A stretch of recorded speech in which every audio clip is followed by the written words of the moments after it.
Il y a à peine plus de 8 ans, j'ai sorti ma première review. J'y ai parlé du pack Evolution d'Optimus Prime sorti dans Age of Extinction. Depuis le moment où j'ai connu la licence Transformers, j'ai passé plus de temps en tant que reviewer que sans faire aucune vidéo. Ce n'est donc pas un anniversaire si particulier en tant que tel, mais ça montre l'intérêt que je porte à ma chaîne et à mes productions. Et j'aimerais en profiter pour remercier brièvement ceux qui regardent et apprécient ce que je fais.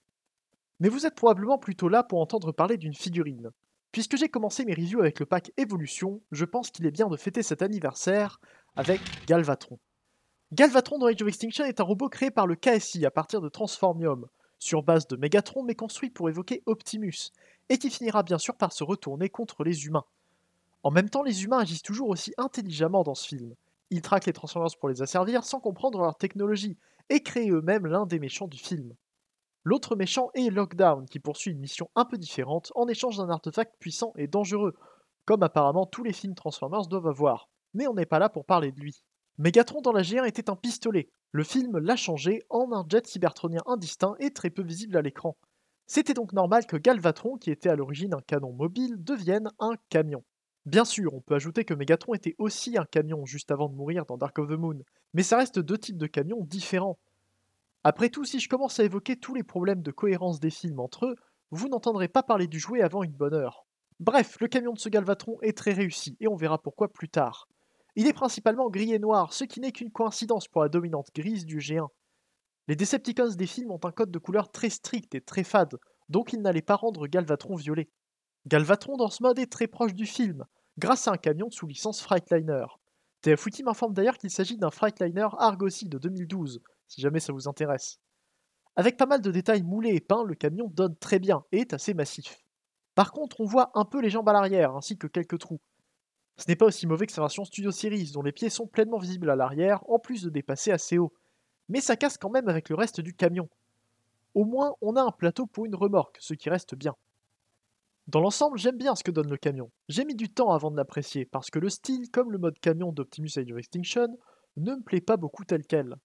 Mais on ne peut pas nier qu'il soit bien fait par rapport au film, et c'est normal, puisque ce mode est indépendant du mode robot. Les designs des deux derniers films du Beverse ont au moins un énorme défaut. Ce ne sont pas des Transformers. Mais avant de m'insulter en commentaire, laissez-moi quand même parler. Je dis que ce ne sont pas des Transformers parce qu'ils n'utilisent pas les modes alternatifs. En tant que robots d'une autre franchise, ils auraient pu être parfaits, très représentatifs de l'esprit de la licence. Mais les Transformers sont généralement composés de leur mode véhicule, de façon plus ou moins complexe. Malheureusement, ça n'est pas le cas avec ces designs-là. C'est pourquoi ce Galvatron se transforme très simplement, en déployant juste les bras de l'intérieur de la cabine avant d'arriver dans son dos. Mais ils n'avaient pas vraiment à lui donner une transformation plus longue, ceci dit. Ils ont capturé l'esprit de tous les designs de Age of Extinction en séparant les deux modes dans une réinvention moderne des Pretenders. Ce n'est pas forcément une conséquence de la mutation improbable de Galvatron d'un mode à l'autre, comme beaucoup l'expliquent, puisqu'en fait Optimus est identique. Entre les deux modes, il garde les mêmes couleurs, mais n'a quasiment aucun détail du camion sur le robot. Et ça s'est vu aussi sur les deux premiers jouets un peu complexes d'Optimus, dont la deuxième version Leader Class était également un Shellformer, le nom qu'on donne aux Transformers dont le mode alt est une coquille autour d'un robot plus ou moins replié. Galvatron est donc un robot gris, avec un peu de bleu métallisé.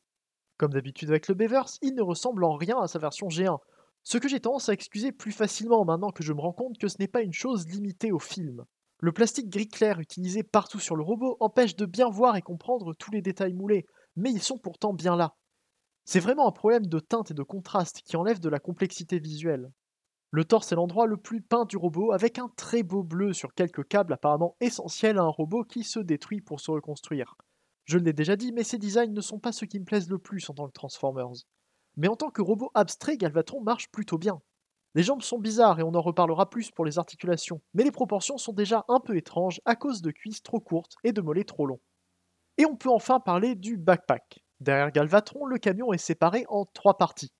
Les roues arrière sont derrière les mollets, cachés par des panneaux, et toute la cabine forme une plaque assez fine mais très large dans le dos du robot. Pour la simplicité de la transformation, je trouve que la compression est plutôt pas mal.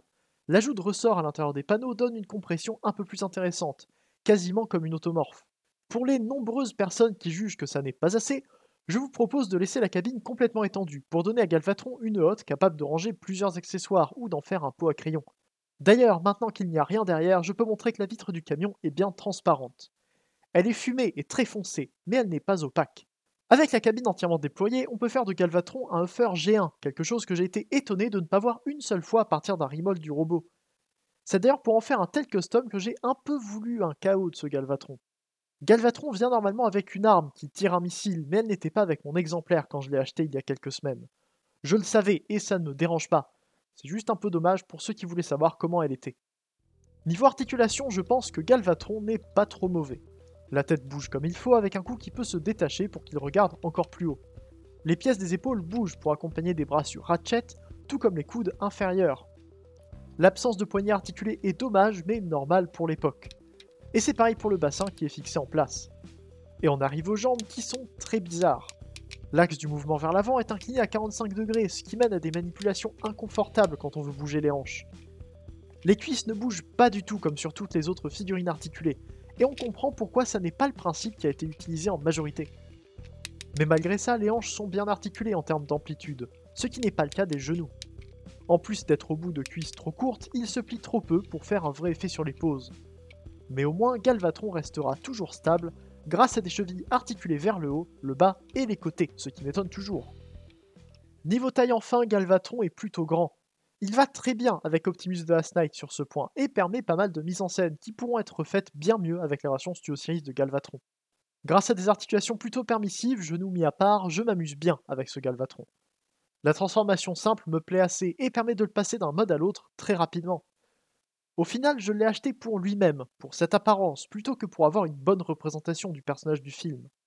Pour le prix des Studio Series, je me concentre vraiment sur les figurines qui n'ont pas d'alternative plus abordable, quand ce n'est pas des personnages que j'aime assez pour vouloir la meilleure version.